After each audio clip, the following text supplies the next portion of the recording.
Second day of hearing on the Tai Po fire finds many people ignore the safety risks of foam boards. Labor Department continues probes into the fatal tower crane collapse in Taichung. And Japanese Prime Minister Sanae Takaichi sought to reaffirm her alliance with U.S. President Donald Trump.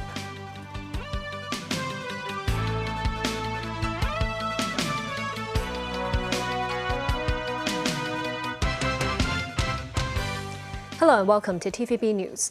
The independent committee investigating the Tai Po fire said that Wanfu Court's contractor was aware of the flammability of foam boards used to shield windows at the 8 buildings, but the contractor continued to use the material regardless. This revelation came as the public hearing resumed today. Memo Singai reports. The independent committee, chaired by Justice David Look, resumed its second day of hearing at Central City Gallery. Victor Dose, the committee's senior counsel, first focused on the issue of compostable foam boards. Dose said Wanfu Court's contractor, Prestige Construction and Engineering, suggested using the foam boards in a meeting back in 2024. Another consultant, Willpower, pointed out that the boards were flammable, but Prestige pressed on with the decision. In a WhatsApp conversation between the chairman of the Wanfu Court Owners Management Corporation and Prestige, the former said residents were concerned about the fire hazard of the foam boards. Prestige said it would buy a new batch of foam boards, and the chairman asked the contractor to do a flammability test and take a video. Prestige then ordered some non-flammable foam boards, with evidence showing that they cost twice as much as the flammable ones. But the inflammable material was only installed at non-shielded windows, meaning the flammable foam boards stayed on some of the other units' windows. This also suggests that both a mixture of inflammable and compostable foam boards was used in the project at the same time. Evidence shows that some residents had filed complaints to the Fire Services Department in 2024. The complainants asked the FSD to investigate the foam boards, with one saying, "We desperately need your help on site inspection." While the FSD later inspected the housing estate, it replied to the complainants that the issue was beyond the ambit of the department. Doe said the fire safety law states the FSD has the responsibility to offer advice over fire safety measures when necessary. He said the committee would discuss if the department's replies were suitable. The committee said that it would seek expert opinions on the foam boards, aiming to find out if the material had accelerated the spread of the fire. Memo Singai, TVB News. New details also came to light over alleged irregularities in the tendering process for Wanfu Court's major renovation works, with some records unfavorable to the winning bidder Prestige removed. Multiple bidding companies were also found to have links with the winning bidder. In the hearing today, the independent committee's lead barrister Victor Dahl cited the Competition Commission's findings, which revealed that a number of contractors may have influenced the tender outcome through coordinated actions. One of the bidding companies, Megapraise Construction, is partly owned by Chung Yin Kam, the wife of Hao Wa-kin, who's the director of Prestige. Hao, Chung, and their two business partners had opened another company. The two partners own Senhoi and Sunarts respectively, which also filed tenders for the renovation project. The director of Whiteley Construction, which also tendered a bid, worked with Prestige Hao for 4 years. Another bidder, Mansing, whose shareholders Tamchi Man and Hao jointly own another company, shares an office with Prestige. That means, including the winning bidder for Wanfu Court's renovation project, Prestige, 6 bidding companies have links to Hao Wa-kin. However, these companies did not disclose their relationships during the bidding process. The inquiry committee had written to Hao for an explanation, but Hao says some companies were only shared tenants with them. Engineering consultancy firm Willpower assisted in evaluating the bids. In writing the tender evaluation report, Willpower claimed that Prestige had no criminal records, but the firm had in fact been convicted 24 times for occupational safety breaches. A Willpower employee testified that after completing the analysis, the report was handed over to Director Wang Hap-yin. When Wang handed the information back to him for verification, the employee noticed that report had been amended with some adverse records removed. The employee raised questions to Wang, who later said the alteration could be ignored. Another director of Willpower, Ng Yerk, who is the only registered inspector of the project, was also found to have failed his inspection duties during the tendering process and may have just rubber-stamped all submissions. Separately, the hearing reviewed irregularities in the voting process for the renovation works. Although around 300 residents attended a special owners meeting in early 2024, over 500 votes were counted and some residents reported that votes were cast in their names without authorization. The Labor Department continues its probes into the fatal tower crane collapse incident in a public housing construction site in Kwaichong. The Development Bureau has immediately suspended the contractor involved from public works bidding in construction projects. The collapsed crane could be seen lying across a hillside along Tai Po Road, with workers returning to the site for inspection. The incident happened yesterday afternoon when a 62-year-old male operator fell with a crane from height and was certified dead at the scene. Secretary for Labor and Welfare Chris Sun says legal action will be taken if any violations are found. He says authorities will examine whether there were issues with the crane designs and installations, whether regular inspections were done in full compliance with requirements, and whether the lifting operation exceeded the crane's design load. Japanese Prime Minister Sanae Takaichi sought to reaffirm her alliance with U.S. President Donald Trump after the president this week seemed to complain that Japan was among the nations that did not quickly join his call to help protect the Strait of Hormuz. This as Israel launched a fresh wave of attacks on Iran today, a day after Trump told it not to repeat its strikes on Iranian natural gas infrastructure, which sharply escalated the U.S.-Israeli war on Iran. Tracy Furness reports. During an Oval Office meeting with Japanese Prime Minister Sanae Takaichi, a Japanese reporter asked the US president why he did not alert allies in advance before striking Iran. Trump invoked Pearl Harbor to defend the decision. Well, one thing, you don't want to signal too much. You know, when we go in, we went in very hard, and we didn't tell anybody about it because we wanted surprise. Who knows better about surprise than Japan? Okay? Why didn't you tell me about Pearl Harbor? Okay? Right? You know, he's asking me, no, you believe in surprise, I think much more so than us. And we had to surprise him, and we did.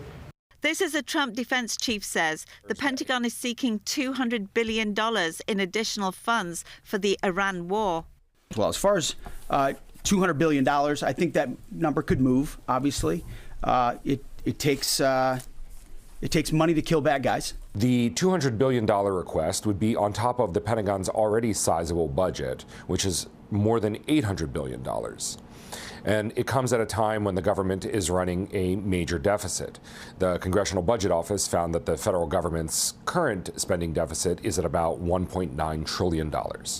Meanwhile, Iran's Mizan news agency reported Thursday the execution of 3 men detained in January's nationwide protests, the first such sentences known to have been carried out. The 3 men allegedly stabbed 2 police officers to death in Qom, some 130 kilometers south of Tehran, during the protests. Iran put down the demonstrations, reportedly killing thousands and detaining tens of thousands. Tracy Furness, TVB News. Japan has agreed to a $73 billion in U.S. energy investment, as well as a critical mineral action plan, after its Prime Minister Sanae Takaichi met with U.S. President Donald Trump at the White House. During the talks, Trump expressed his anticipation of visiting China, while Takaichi said Tokyo remains open to dialogue with Beijing. Danny Zhou tells us more. Donald Trump on Thursday held meetings with Sanae Takaichi, who is on her inaugural visit to the U.S. since taking office as Prime Minister. Both reaffirmed their commitment to strengthening cooperation in a joint statement, including Japanese investment of up to $73 billion in building small modular nuclear reactors and developing gas power in the United States. An action plan is also unveiled to seek alternatives to China for critical minerals and rare earths. When asked by reporters about China's stance toward Japan, the U.S. president noted he looks forward to a visit to Beijing. And I think we're going to have a great trip. The trip has been postponed for about a month and a half. It's been reset, and we look forward to it. And I'll be speaking Japan's praises when I'm in China with President Xi. Takaichi said that Japan has been constantly open to dialogue with China and attempts to address bilateral relationship in a calm manner. Xi and Trump lauded the alliance between Japan and the U.S. at a state dinner in the evening. So just to close up with the commitment of the leaders and the biggest leaders in the country, some of the most successful people in the country politically and business-wise, and all of the partners in the room, the United States and Japan can be an unstoppable force for freedom, security, and progress for our countries and for the entire world to look up to. Through an interpreter, Takaichi referred to the leaders as best buddies to share the goal of building a more prosperous Japan and a more prosperous America before declaring Japan is back. Japan is back. The foreign ministry in Beijing today reacted to Takaichi's comments regarding China and said genuine dialogue should be built on the basis of mutual respect and adherence to consensus. A spokesman underscored Tokyo should adhere to the full political documents between the two countries and retract the Prime Minister's erroneous Taiwan remarks as soon as possible if it's truly sincere about improving ties with Beijing. Danny Zhou, TVB News.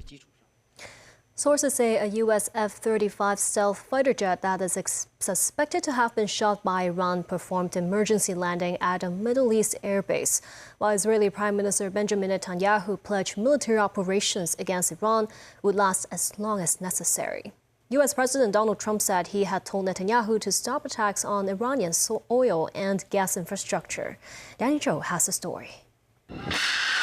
Iran has fired a barrage of missiles and drones over the past few days, hitting targets including Israel's interior and security departments. As part of the 65th wave of its Operation True Promise, Iran struck oil refineries in the Israeli cities of Haifa and Ashdod for the first time, using the new guided Nasrallah missile, an upgraded Qatar ballistic missile. A series of Israeli security and military support facilities were pounded alongside some U.S. bases in the region. The Israel Defense Forces claimed pieces of shrapnel from an intercepted Iranian ballistic missile fell in Haifa. According to media reports, Israeli fighter jets earlier struck several Iranian naval vessels, including missile boats and support craft, with the IDF saying it took out Iran's naval capabilities in the Caspian Sea. Following the downing of more than 125 U.S. and Israeli drones, the Islamic Revolutionary Guard Corps on Thursday announced the successful interception of a U.S. F-35 stealth fighter jet. The Guard said its advanced air defense system severely damaged the F-35 flying over central Iran. The U.S. Central Command claimed the aircraft made an emergency landing at a U.S. airbase and that its status remains under investigation.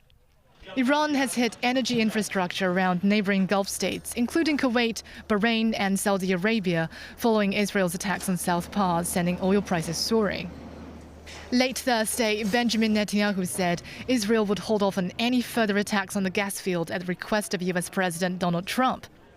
I told him don't do that, and he won't do that. The United Arab Emirates, Kuwait and Jordan, that includes radar, anti-drone system and other military equipment. During an interview with Fox News, U.S. Treasury Secretary Scott Bessent broached lifting sanctions on Iranian oil that is already at sea. But experts suggest the move may have limited effect in easing oil prices and could lead to money flowing into Iran. Danny Zhou, TVB News. And still ahead, the government is considering introducing a booking and fee system for popular campsites. Immigration Department conducts a 4-day crackdown on illegal workers.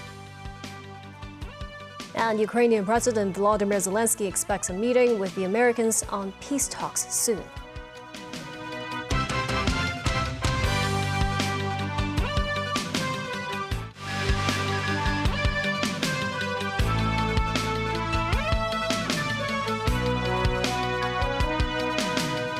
Welcome back. The government is considering introducing a booking and fee system for popular campsites, and a trial of the scheme could be rolled out in East Saikong. They include campsites around Saiwan and Hampton-Wai. Some camping enthusiasts support the idea, saying the reservation can improve the overall experience, but they also raised concerns about difficulties in enforcement, especially against littering. The Immigration Department conducted a 4-day crackdown on illegal workers, arresting 25 people. Following an investigation, the Immigration Department launched a 4-day crackdown starting Monday, focusing on illegal workers in the food and cleaning industries. A total of 23 restaurants, eateries, and cleaning companies were searched, resulting in the arrests of 19 illegal workers and 6 employers. The arrested illegal workers were aged between 22 and 62. More than half, 11 of them, were mainland tourists. including one mainland illegal immigrant and one former domestic helper who had overstayed their visa. They worked as dishwashers and general laborers, some having been employed for 6 months earning daily wages of between $200 and $600. Most were paid in cash to evade detection. The police held a ceremony to commend outstanding bank employees for their assistance in combating fraud. Commissioner of Police Joe Chow, along with representatives from the Hong Kong Monetary Authority and the Hong Kong Association of Banks, attended the ceremony. In his speech, Chow said the decline in fraud cases in Hong Kong last year was thanks to the banking industry. He noted that 639 bank employees proactively intervened, preventing 595 fraud cases last year, and the ceremony specifically commended 16 outstanding employees. He said police have collaborated with the banking industry to combat fraud, preventing 1,522 fraud cases last year, involving $2 billion. The Hong Kong Flower Show opens today at Victoria Park. The show's theme bloom of the year, the stock flower, also known as the chili flower, has taken center stage. Taking over the park are not just floral displays, but also locals and tourists. Some students try to capture the scene with sketchbooks in hand. Officiating the opening ceremony, Secretary for Culture, Sports and Tourism Rosanna Law notes that the flower show this year showcases multiple landscape installations fusing floral artistry with Hong Kong flavors. And that's the news. Thank you for watching.